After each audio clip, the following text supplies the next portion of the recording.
महाकुंभ में लाखों की संख्या में रोज श्रद्धालु पहुंच रहे हैं। ऐसे में महाकुंभ में उमड़ रही श्रद्धालुओं की भारी भरकम भीड़ को देखते हुए महाकुंभ प्राधिकरण ने बुधवार को पड़ रहे मौनी अमावस्या को लेकर एक एडवाइजरी जारी की है।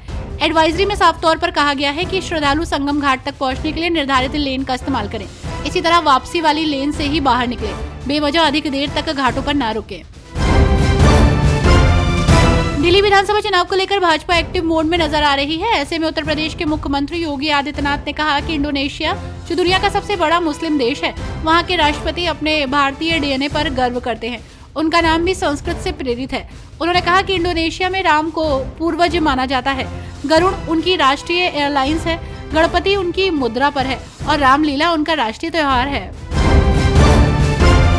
उप मुख्यमंत्री केशव प्रसाद मौर्य ने कहा कि अयोध्या, काशी, विंध्याचल, मथुरा और प्रयागराज में चारों तरफ आस्था का जन सागर उमड़ पड़ा।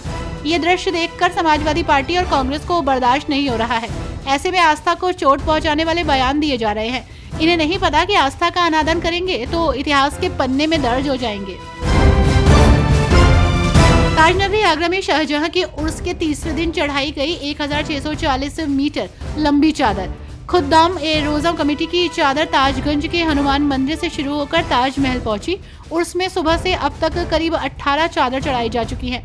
आज पूरे दिन पर्यटकों के लिए फ्री एंट्री है। टिकट खिड़की को बंद रखा गया है। भारी भीड़ ताजमहल देखने पहुंची है। यूपी में तेंदुए का शव मिलने से हड़कंप मच गया। आपको बता दें कि उत्तर प्रदेश के मुरादाबाद के ठाकुरद्वारा इलाके में कुआ खेड़ा खालसा से ताराबाद जाने वाले मार्ग पर गन्ने के खेत में एक तेंदुआ मृतक अवस्था में पड़ा मिला, जिसके बाद वन विभाग की टीम ने तेंदुए के शव को बरेली स्थित IVRI ले जाकर उसका पोस्टमार्टम कराया। गांव में कई दिनों से तेंदुए का शोर मच रहा था। अब मेडिकल कॉलेजों में प्रवेश परीक्षा देने वाले छात्रों को बदले हुए प्रश्न पत्र के अनुसार परीक्षा देनी होगी। प्रश्न पत्र में विकल्प नहीं होगा, मेरिट कम जाएगी। इसमें मेहनती छात्रों को लाभ मिलेगा। उच्चतर शिक्षा विभाग के अंतर्गत कार्यरत राष्ट्रीय परीक्षा एजेंसी ने कोविड महामारी के दौरान परीक्षा पैटर्न में बदलाव किया था, जिसे बदलकर अब पुराने पैटर्न पर कर दिया गया है। दिल्ली से यूपी में प्रवेश का एक बड़ा जरिया बन चुके नोएडा ग्रेटर नोएडा एक्सप्रेसवे को लेकर बड़ा अपडेट आया है। नोएडा ग्रेटर नोएडा एक्सप्रेसवे के सुंदरीकरण के लिए नोएडा प्राधिकरण ने बड़ा फैसला लिया है। अब इस महत्वपूर्ण मार्ग के रखरखाव और सौंदर्यीकरण का काम एक निजी कंपनी को सौंपा जाएगा। इससे एक्सप्रेसवे की दशा में सुधार होगा और उत्तर प्रदेश की छवि को बेहतर बनाने में मदद मिलेगी।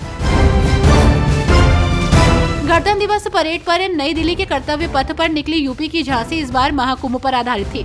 उत्तर प्रदेश की झांकी भारत ही नहीं बल्कि संपूर्ण विश्व में मानवता की अमूर्त सांस्कृतिक धरोहर के रूप में प्रतिष्ठित महाकुंभ 2025 स्वर्णिम भारत विरासत और विकास को प्रदर्शित कर रही थी।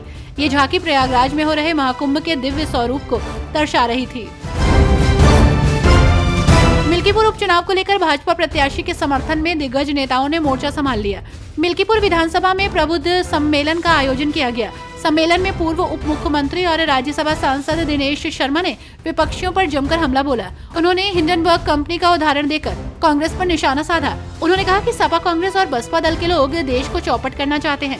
जिस हिंडनबर्ग की रिपोर्ट के आधार पर देश में अव्यवस्था फैल रही थी, वो कंपनी ही फर्जी निकली। कहा कि आज मिल्कीपुर का चुनाव लोकतंत्र को मजबूत करने का चुनाव है। गाजियाबाद में थाना नंदग्राम में एल्विश यादव के खिलाफ मुकदमा दर्ज हुआ। PFA से जुड़े एक व्यक्ति ने कोर्ट में अर्जी लगाई थी कि पुलिस को दी शिकायतों में मुकदमा दर्ज नहीं हुआ। उसके और उसके भाई को खतरा है। सोशल मीडिया पर खुलेआम उसको धमकी दी जा रही है।